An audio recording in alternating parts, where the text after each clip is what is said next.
ओम सहना भवतु सहनौ भुनक्तु सह वीर्यं करवावहै तेजस्विनावधीतमस्तु मा विद्विषावहै। ओम शांति शांति शांति। ओम सदाशिवसमारम्भां शङ्कराचार्यमध्यमाम् अस्मदाचार्यपर्यन्तां वन्दे गुरुपरम्पराम्। श्रुतिस्मृतिपुराणानाम् आलयं करुणालयं नमामि भगवत्पादं शङ्करं लोकशङ्करम्। शङ्करं शङ्कराचार्यं केशवं बादरायणं सूत्रभाष्यकृतौ वन्दे भगवन्तौ पुनः पुनः। समस्तजनकल्याणे निरतं करुणामयं नमामि चिन्मयं देवं सद्गुरुं ब्रह्मविद्वरम्। ॐ नमो भगवते वैवस्वताय मृत्यवे ब्रह्मविद्याचार्याय नचिकेतसे च। Hari Om, salutations to all. So mantras 12 and 13 in this second chapter, third Valli, where we saw that pure consciousness is not a state of blank, it is a state of easiness. And one who understands it first as easiness, that person will come to experience it also as that existence, consciousness and bliss. Then coming now to the next two mantras, 14 and 15, give the result of this realization. That what happens to this person who comes to awaken to the state of the self. Evam paramartha darshinaha. Evam paramartha darshinoho.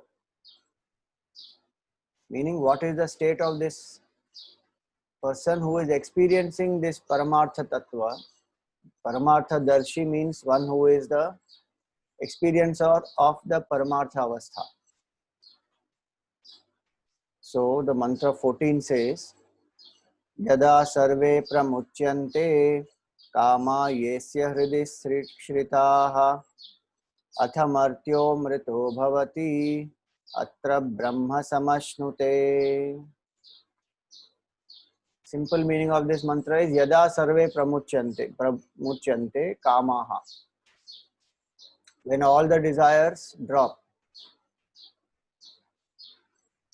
Of what?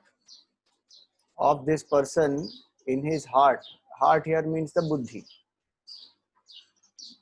Literal meaning also we had seen last time, I think. Atha martyo amrito bhavati.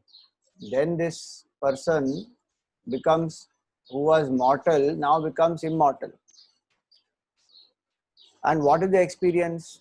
Atra brahma samashnute. That person experiences Brahman.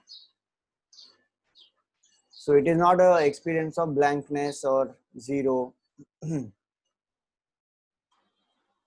Did we complete the commentary of this? You can type in the chat.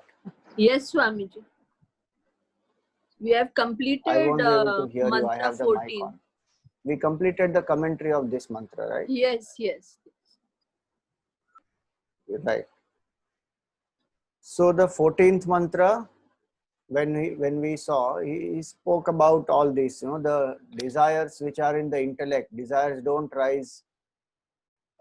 So heart word does not mean here the spiritual meaning of heart as aham, aham, aham. So that's why he clarifies that desires are in the buddhi, not in the atma. Buddhirhi kamanam ashrayah na atma. Now that same thought is carried forward in the next mantra also. One point to understand in that earlier mantra is Atha Martyo Amrito Bhavati. The mortal becomes immortal and discovers Brahman. So what does that mean there? One should not take it literally that mortal has become immortal. Mortal can never become immortal. Finite will never become infinite. A wave will never become the ocean. But they realize that oneness through the essential nature.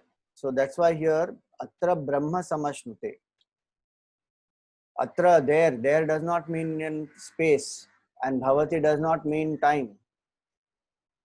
Martyo amrito bhavati, meaning mortal has become immortal in time because of sadhana. And there one realizes Brahman, meaning space. Time and space are not valid. They are projections of the mind. When mind is there, time and space is there. When mind is not there, time and space is not there. And so that is just the language. The mortal discovers that my essential nature is immortality. I was always immortal. And there is no time I was not immortal. Meaning time itself doesn't exist. I am eternal. And there is no question of space. There one realizes Brahman. Brahman is not an object of realization. It is infinity, is our absolute nature. So time, space get negated. What has ended is this cycle. Birth and death cycle has ended. That also, if we consider the jiva as even relatively real, the experience of the master is that world never got created. So there is no question of birth and death also happening. So Brahma means that Brihatva, that which is the biggest, that is the infinite, that is Brahman. So that is the philosophical meaning of this, that that person realizes the timeless, eternal, absolute truth and has become free from the cycle of birth and death. At a relative level, if we want to understand that is that state worth seeking, then we should also understand that the incompleteness has gone. The emptiness, the incompleteness, all that is gone. The person has now become completely fearless, fulfilled. There is nothing that can make that person feel incomplete, so there will never be any desire and never be any dependency. There is nothing that can make that person scared or fear, because the source of fear is attachment, and the body identification is the source of all attachments. Body identification includes the jiva bhav. That is the source of all attachments. Now that itself is gone, so where is the question of fear happening? That's why even death, so-called death, that doesn't make them scared. We are scared of death because we are attached to the body, to the people, to the things. So we have fear. Whether we express it externally or we don't, the fear lurks inside the mind. Here the fear is gone completely. So the person has become fulfilled, person has become fearless. That is their state. So one should not feel that way, that karma, when it is destroyed, a person's life becomes disinterested or, boring and dull. They enjoy much more than us because they enjoy fully being in the moment. There is no fear at all. There is no clinging, there is no wanting, there is no craving. It's a very liberated state. So now that is asserted because many people think that this all desires will drop. When he says that sarve kamaha pramuchyante, then how will the person live?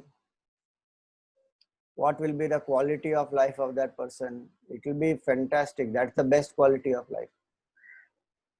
The person doesn't become dull, boring. No, the person remains in the world, may choose not to remain. That is up to them. But the person may enjoy in the world also, like Janak Maharaj was in the world and he was ruling the kingdom also. But nothing can touch him. Realize the absolute truth. A person like Shukdev ji, who is Param Jnani and Param Vairagi also, Janak Maharaj living in the palace. Shukdev ji doesn't stay in one place beyond the time it takes to milk a cow. That's what Bhagavatam says. Keeps on wandering. He is an Avadhut, he is a Digambar. He does not have any attachment, to his father, mother, nothing. Such a Shukdev Maharaj also got lessons on Brahma Vidya from Janak Maharaj. So it is not the externality at all. The person may be living in a palace, the person may be in a cave, person may be an Avadhut wandering. That depends on whatever we think is, whatever is the prarabdha of that body, and that explanation of prarabdha of that saint is from our standpoint, not from the standpoint of that Jivan Mukta person, because that person, though Atra Brahma Samashnute, is reveling in Brahman, nothing happening. But we see that person, so we are identified with the body. So we see, okay, there is a prarabdha of this body. Until the prarabdha lasts, the body will be there, then the body will drop. That's the explanation for us. So many saints, when we look at their lives, their life has become, it is so blessed. Because what we are running behind, craving, these Mahatmas have experienced. And they are giving it to other people so that they can also come to experience that same state. So that continuation of 14th is the 15th mantra.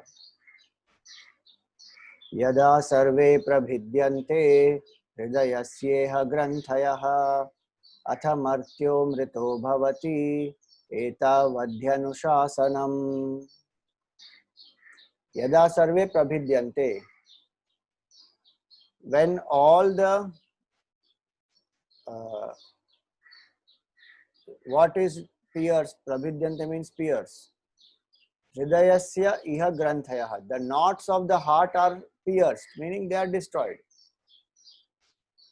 Then atha martyo amrito bhavati, so the mortal becomes immortal. Etadhyeva anushasanam, this is the declaration of the scriptures or the Vedas. Now earlier it was said, yada sarve pramuchyante kama yesya hridishritaha.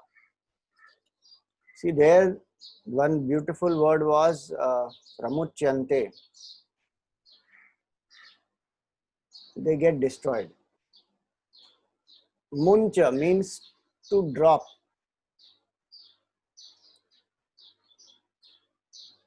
Pramuncha means to drop or leave it completely, that it gets destroyed. So that word also indicates that it is a voluntary giving up, which is what Vairagya is, voluntary giving up. Nobody is forcing. If Vairagya comes by force, that is not Vairagya. It has to come by Vivek. Some people take Vairagya, they renounce also because of some force or some disappointment. That is not true Vairagya, or that is not lasting Vairagya. So voluntarily one gives up. One has understood the limitation. So pramucyanti. Now earlier mantra already said the desires are all given up. This mantra elaborates that a little bit more. Otherwise everything remains the same. That's why these two are one set. So when he says Hridaya Grantha, Hridayasya iha Granthayah, the knots of the heart. So the knots of the heart we know in Vedanta, three aspects. avidya, kama and karma. So earlier mantra spoke only about one, kama. Of course, by implication, when kama goes, avidya, karma can go. But somebody can argue saying, no, if kama goes, it does not mean that, avidya has gone. Because kama can, just like in deep sleep state, the kama becomes unmanifest. There is no desire, but avidya is there. Also, the logic is effect, if it is destroyed, does not mean cause is destroyed. But the contrary is true. If cause is destroyed, then effect is gone. So now if you say that only karma is destroyed, then there is a little bit of confusion possibility. So the mantra very clearly says, Hridayasya Granthayah Prabhidyante. They are peers, they are destroyed. All the three are gone, avidya, kama, karma. Oh, karma is also gone. Karma is gone in the sense doership is not there, any desire prompted activity is not there, prohibited activity is not there. Even sometimes the body maintenance activities also may not be there. People who have come to experience that state and absorbed in the highest level of bliss, that is called Turiyaga Avastha, where the person has withdrawn and never comes out of that state. Body will just perish. That level of vairagya they will have. That there is nothing, no interest in keeping this body alive also. So they will not even do the, basic necessary things to sustain the body. Nothing. The heights of vairagya is that, because we read in the books, the body is a bundle of dirt and filth, and it is made up of 7 dhatus and skin, bone, flesh, blood, marrow, muscle. All that is what the body is made up of. And each item individually is abhorring. Nobody likes to collect 7 things like this. But when it is put together and packaged nicely, then we say, oh, this is lovely body and this and that. These people have such deep level of vairagya. It's not a bookish vairagya, not just some intellectual thought. Massive state they have attained by their clarity, and vivek is so sharp, buddhi has become so alert, heart has become so pure. No attachment to this body. They will see it for what it is. That is called jnanam. I am Brahman is evident, and body is jada is evident to them. So they don't even bother. Such levels of realization also are there. Then some people go into the samadhi avastha and come out. Some people go into that avastha and then they don't come out only. They get established there. Before they get established, coming, going may happen. But once they are established, that's it. They don't come out of that state. So literally avidya gone, kama gone, karma gone. Person is liberated. It doesn't matter also when the body will drop off, what happens, nothing, no botheration at all. So to clarify this, that only if desire is gone, then the person is liberated. He says, no. The root cause of desire is avidya, because we know the cycle. Avidya leads to false identification, leads to incompleteness, then vasanas are there, then desire happens. So the desire is the 5th step. By dropping the desire does not necessarily mean that all the others are destroyed. And till the others are there, the state of dropping the desire will not last. Again some new desire will arise because vasana is there. Ahankar is there, avidya is there. So all that is going to lead that person back into the desire. So to clarify, no, it is actually that avidya is also gone. That's what this mantra is. So Hridayasya Granthayah. Now let us see the commentary. Yada sarve prabhidyante bhedam upayanti vinashyanti. Buddha hridayasya buddhehe iha जीवत एव ग्रंथयो ग्रंथिवद दृढ़ बंधन रूपा अविद्या प्रत्यया इत्यर्थः. So that's where it is. So he says here that when all the knots they get destroyed while living only, जीवन जीवत एव हृदयस्य बुद्धेः इह. So same word earlier also what hridaya was said, the same is said again here also. Hridayasya buddhehe iha. In the buddhi, whatever the desires are there in the buddhi, which also means that purushartha is done in the waking state. When the buddhi is conscious, alert, active, in that state when I do discrimination and have dispassion, shatka sampatti and burning desire for liberation and contemplate steadily on that self, ego transcended by destroying avidya. The self-knowledge destroys avidya. So, hridayasya buddhehe iha jivata eva granthayo granthivat. So, it is not like literal knot, because some people may say, oh, there is a literal knot. There is not. It is granthivat. It is as though there is a knot which was binding that jiva, which was making that jiva think of itself as finite. Dridha bandhana rupa. That the knot was very tight and strong. You know, when we were in, all of us must have gone through in school, when we at some stage scouts and guides, in that they will teach how to make different types of knots.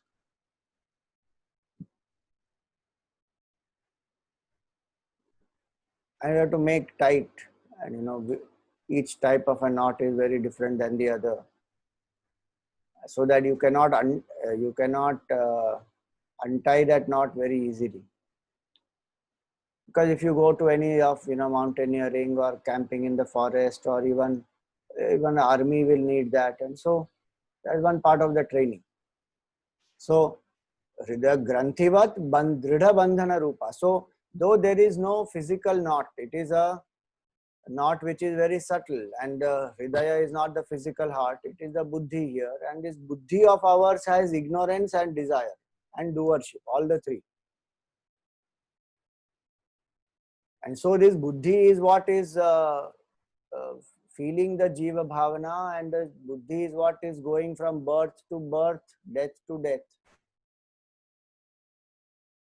So though it is as though a knot, meaning it is not a physical knot, it is a subtler knot, but it is very, very firm, dridha bandhana rupa.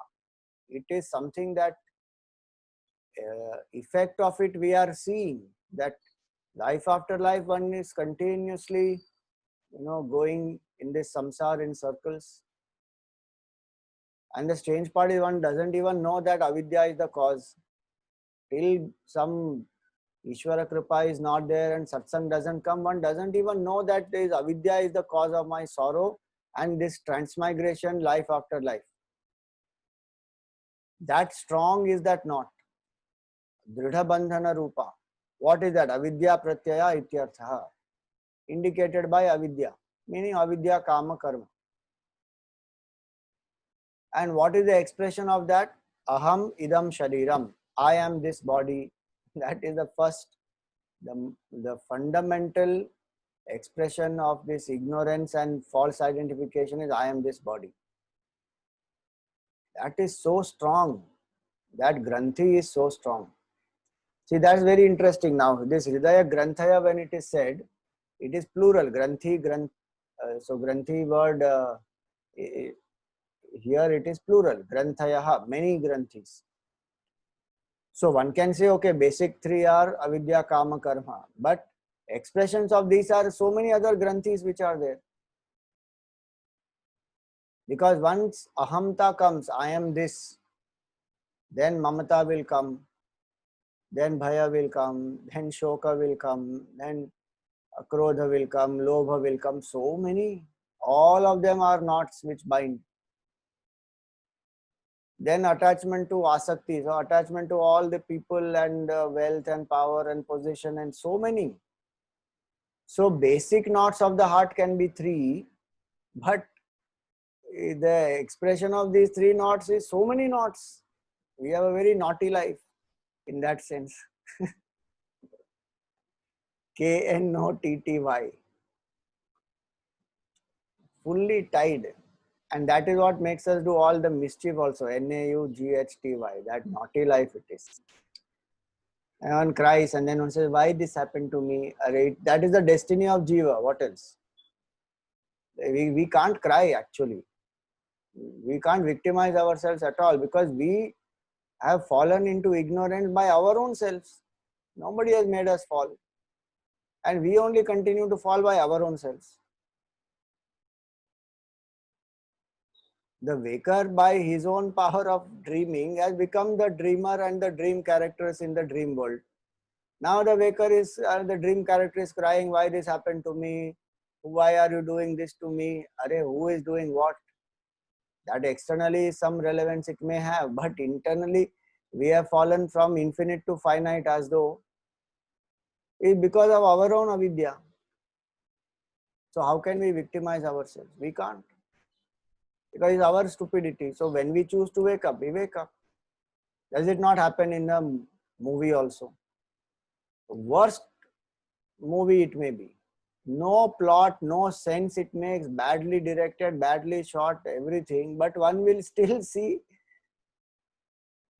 Why? Because I paid money for the ticket or I bought some subscription of whatever the online platform is. I will watch. There is nothing in that, but still one will watch. Same thing we are doing in life. And nothing worth here, except realizing Brahman is all so temporary and it just is unsubstantial. There is no Sara here. But still the mind will get hooked onto it. That is the Maya, no? That's our own delusion, our own avidya deluding us. He says, Aham idam shariram, I am this body. That is the root cause. Then Mama idam dhanam, this is my money. Sukhi dukhi cha ham, I am happy, I am sad. See, functionally one has some wealth and functionally one is connected to some people, some roles one is playing. As a role, let it go on. But the false notion of I and mine, that is to be dropped. I am not this body, body is my tool. And that's an internal adjustment and understanding one has to have. Externally, nothing has to change for that. If I get Vairagya and I change, that's a different matter. But otherwise, externally, one keeps playing the roles and does the duty. But internally, this feeling of I-ness and minus, one has to give up. Mama dhanam. This functionally you can say my wealth. But wealth belongs to whom? It belongs to Bhagavan. Lakshmi Devi is consort of whom? It is a consort of Vishnu Bhagavan. So we approach her as a mother, not in a way Ravan is approaching Sita ji. Ramji is the Lord. Sita ji is married to Ramji. Now Ravan abducts and goes. That is what we are trying to do. It is Bhagwan's Maya, it is Bhagwan's glory, it is Bhagwan's Aishwarya and Dhana and Sampatti and everything. Now we want to claim right over it psychologically and feel we are its owner. And the strange part is we don't become its owners. When we have this attitude, we never become the owners. It owns us. Where does money, where we own money? Money owns us most of the time. We created that paper and currency and all those things for transactional value, but it has become psychological. The Sukhi and Dukhi comes from there. If I have this much money, I am Sukhi. If I don't have, I am Dukhi. If I get this success, I am Sukhi. If I don't, I am Dukhi. If before me somebody else became more successful, then I am jealous. All that goes on. That's the mind at play. Hanumanji approached Sita ji with what bhav? As a sadhak, as a son, saying, "Oh mother, I am here to serve." So the attitude should be to use the wealth to serve people over. What else? Some conveniences one may have in one's life so that one can serve better. That's about it.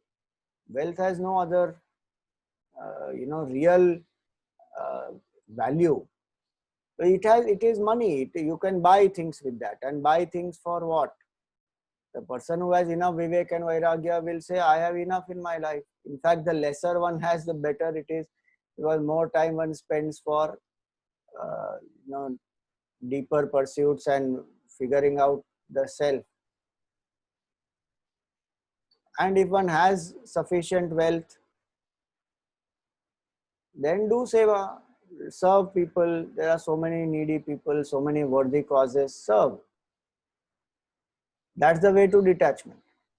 So this aham sukhi, aham sukhi, aham dukhi, all that is born out of identification. Otherwise, what is sukha and dukkha? What appears as sukha can actually be dukkha, and what appears as dukkha can be sukha. How strange is that? We think a certain job, certain title, certain position, certain success. So if I get, I am sukhi. But deep down, that is dukkha only. Because how much more attachment it keeps generating, how much more dependency, how much more fear, anxiety, stress, worry, tension. So from one perspective, what is sukhi is another perspective dukhi.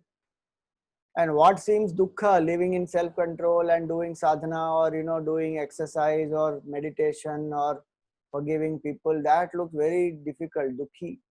That is actually sukha. This sukha and dukkha also is a perverted notion we have in our head. We can't see clearly what is sukha and what is dukkha. And even sometimes we see clearly, we don't have capacity to follow. And what does the scripture say? Go beyond sukha and dukkha, then only Brahman can be realized. Because in these pairs of opposites, we'll keep swinging like a pendulum. They have that capability. They will happily engage us in that sukha and dukkha. Full time this mind goes into that sukha and dukkha. You just think now how much our mind keeps oscillating from sukha to dukkha, dukkha to sukha. The steady part is very less. This pendulum keeps swinging only. Pendulum doesn't, if a pendulum comes to stand still, then time stops. So it's a good analogy actually. If the mind comes to balance, it doesn't go to sukha and dukkha, time only will stop. Meaning one will transcend time, space, and will realize Brahman straight. Equanimity is necessary for that. So this sukha and dukkha and I am this body and this is my wealth and all that, apart from a functional value to it in terms of some basic transactional convenience, there is nothing more to it.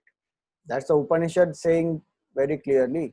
Iti evam adi lakshanaha tad viparita brahmatma pratyaya upajananat brahma eva aham asmi asamsari iti vinashteshu avidya granthishu tannimittaha kamaha mulato vinashyanti. The opposite of all this is exact opposite is to say I am Brahman, I am infinite. See? Tad viparita Brahma Atma Pratyaya. I am that Brahman. Brahma Atma Pratyaya. Then there is no difference between Brahman and me. I am that infinite absolute consciousness. Is completely opposite or not? One is Jiva, thinking of itself as limited and body identification. Other is Brahman, unlimited. One is Sukhi and Dukhi. Other is Ananda Swarup. One goes on from body to body, life after life. One is immortal. Complete opposite. But the fact is, ignorance is making this difference appear and opposite things appear. It is not true. It is a perceived, it's only in perception, it's an illusion. It is not real. Essentially, it is one only. This Brahman is This Jiva is nothing but Brahman only. Just that identified with one body. Just think about that, how this one body identification and ignorance is taking us for a ride life after life, and that one is not bothered about. A petty little thing, somebody takes me for a ride, I am bothered about. How can this person say that and this person taking me for granted? My own ignorance and my own desires are taking me for a ride life after life, not just one incident. I am that infinite Brahman and I have been taken for a royal ride by my own power of ignorance. And I am riding continuously, and the strange part is I am sometimes suffering in the ride, but I don't want to come out. I still want to be born again. And people will think also, if next time I am born, I will still want you as my spouse and my children and my whatever. Why you want to be born again, Baba? Because dukkha of this Jiva Bhava is not realized only. And then go to other lokas also, and mind plays its own thing. So it is completely opposite. That's why it says Viparita. Brahma Atma Pratyaya Upajananat. Brahma eva asmi. When that is destroyed, this opposite feeling is destroyed, then what happens? See, Pratyaya Upajanana means the oneness, the knowledge of the oneness is born. That knowledge destroys this ignorance.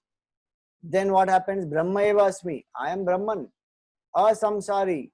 I am not a samsari. I never was a samsari. That's the realization. The dreamer wakes up and says, I was never the dream character. I was always the waker. Asamsari. You just think whole sadhana is what? To add one alphabet. Samsari to asamsari. One alphabet to add is sadhana. That's all. Life after life we are going as a samsari, and then life after life we have to do sadhana also, just to get back to our true self and add that word samsari. I am not samsari.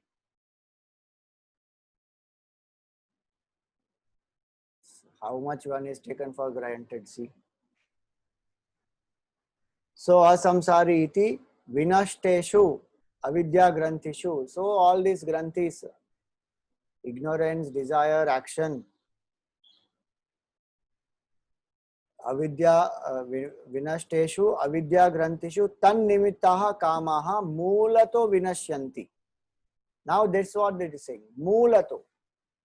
From the root it is destroyed. Meaning ignorance is the root of desire. It is destroyed. We saw the fifth expression of ignorance is desire. Now that the root as ignorance is destroyed by the knowledge I am Brahman, desire also is dropped. No, that person will never be troubled by desire anymore. Otherwise, till this ignorance is not destroyed, one has to be very alert. Anytime desire will rise.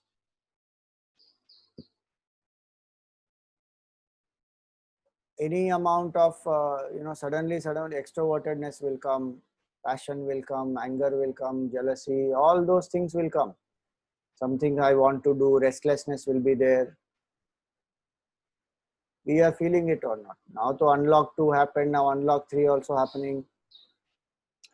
But still there is restriction on travel, and the rail services are not open. The gym is now open. Yoga schools are open. But this malls are open, but this theater and this swimming pool and those things are still not open. Public gatherings, halls, not open. So to that extent, there is still restlessness. Or when can I go out and start eating? When can I go out and start watching? When will my normal, so-called normal life resume? Because mind is like that. Living in withdrawn state is not easy. Vasana pressure is very high, but somebody who has, the Upanishad Adhikari has gone beyond those things. Then this person has finally, through steady contemplation, destroyed the source. Ignorance is gone. So no more, the fight is no more at the desire level. This is a beautiful aspect of Vedanta is this. Our fight is at different times, at different levels. Sometimes we are fighting the result because we can't accept the result. How can this come? I don't accept this, I don't deserve this, why this happened to me? One is fighting the result at some point. At some point, one is fighting the method of doing action. My way or your way, I don't accept your way. It has to be like this only. So my way or highway, go. So I can fight result, I can fight action. Sometimes I'm fighting thought. This negative thought, once it gets inside and it keeps on rattling the mind. And one is trying to put that aside, it's not going. Sometimes one is fighting a desire. One knows that this is a wrong thing, immoral thing, should not be done, but the desire keeps on popping up. It need not be only for immoral things, it can be even for a moral thing, but it is still a desire. And if one is not a master of it, then one is carried away by it. So if one wants to attain self-mastery, then one fights even that desire. Like suppose one wants to eat some sweet. There is nothing immoral about it, but it is still a desire. There is still a dependency on coffee or on a sweet or any such thing. As a seeker, one is trying to control. So fight is at different levels: results, actions, desire, thoughts, desires. Then certain vasanas which manifest as desire, because till they don't manifest as desire, we don't know what they are. So we are fighting certain tendencies also. There is a tendency to be irritable. There is a tendency to be lusty. There is a tendency to be greedy. Now when one becomes aware that, oh, these are tendencies there, then one is fighting a tendency, a vasana. Of course, as I said, it is through desire and thought the fight happens.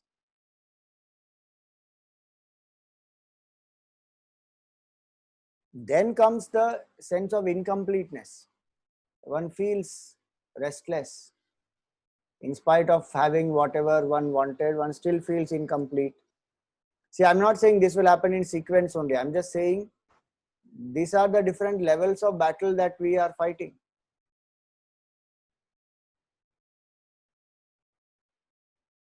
So there is a sense of lack of fulfillment. One feels hollow. One feels, what is the purpose of all this? Then comes the ego, false identification that I am the jiva. I am this body, mind, intellect. That is subtle. That is not very easy because one genuinely is convinced that I am this. That takes quite some time. That other battles have to be won to fight this battle. The main war is this. The others are small battles. Compared to this, they are small. But that only looks like a war to us. Especially the vasana. Say, fighting the vasana pressure is like a huge war. And the moment we identify our vasana, what predominant vasana pressure it is and what predominant vasana it is, which is continuously seeking expression, then to fight that, one gets tired also. Sometimes one gets frustrated also. Sometimes one gives up the fight also, saying that doesn't matter now, chalo, enough. One gives in also. And sometimes one loses the battle there also. But it goes on, that it's continuous struggle. Why I am saying so many things is because many times we don't realize only that we are fighting at so many levels as a sadhak. Forget all external battles. External battles though are one level, that itself we get so worried about. And we feel that, oh, this politics and this, that I don't like, and people are like this, people are like that, and oh, I have to be cunning, I have to be like this, I have to bend to their will. That external battle itself is disgusting to us, but internal battle that is going on, for some the battle is not started. That is a different matter. But for those whom it has started, then one is wondering, I am a seeker of peace and I am continuously fighting at so many levels, which means that there is a problem in the foundation only. How can I get peace by fighting? Fighting is to destroy enemies, is to destroy the false tendencies and all that. That means there is some fundamental flaw in somewhere thinking, or there's some attachment. So when one comes to do this analysis, so many levels one is fighting, at some point one will get exhausted, not because of the fight only, but because one understands that this is an eternal thing going on. It is not stopping at all. So I have to get to the root and destroy it. Then one seeks knowledge intensely, because that is the only solution. I can fight with desire, I can fight with thoughts. How long? They'll keep coming. That example is there, na? Rakta Bija. Rakta Bija is a Rakshas. Every drop of the blood of this Rakta Bija that falls on the ground, many more Rakta Bijas will come out of it. It's like that. If one desire is fulfilled, so many more are starting. And that creates a craving for more. It's terrible. So how much will you go on fighting? You kill one, the other 20 are rising. You kill that one, that before that fellow's blood drops, another 20 more are there. It's unending. So avidya, kama, karma, when they say in the simple words, okay, it's hridayasya granthaya, but how does it bind? Look at the kind of bandhan it is creating. If I understand it very well, then I want to get out of that knots. And the basic root one is ignorance. So that ignorance has to be then destroyed. And that's why he says here that this knowledge of Brahman will destroy that root cause. And the person says, I am asamsari samulataha vinashyanti. The desires get destroyed from its root. No more that person will become deluded to think that I am the jiva. No more incompleteness, no more vasana pressure, no more the state of fighting with desires or thoughts, actions, results. None of that. And people still wonder, okay, after that what will happen? Nothing will happen after that. That's the point. What do you want still to happen? Already what has happened itself is not enough, or what? How much fighting has already happened? How much we have seen experience of this finitude, sukha, dukkha, all this one has seen. What more? Revel in absolute bliss. Now you have fought enough, you deserve a rest. We do some big project and we say, no, I deserve a break now. Another 5 days, I'm not going to do anything. I just want to relax. Relax, be Brahman. Atra Brahma samashnute. So, atham martyo amrito bhavati. So, you have become immortal. Atham martyo amrito bhavati. Etavad. Twice it will come. Atham martyo amrito bhavati. Etavad eva etavata matram na adhikam asti iti ashanka kartavya.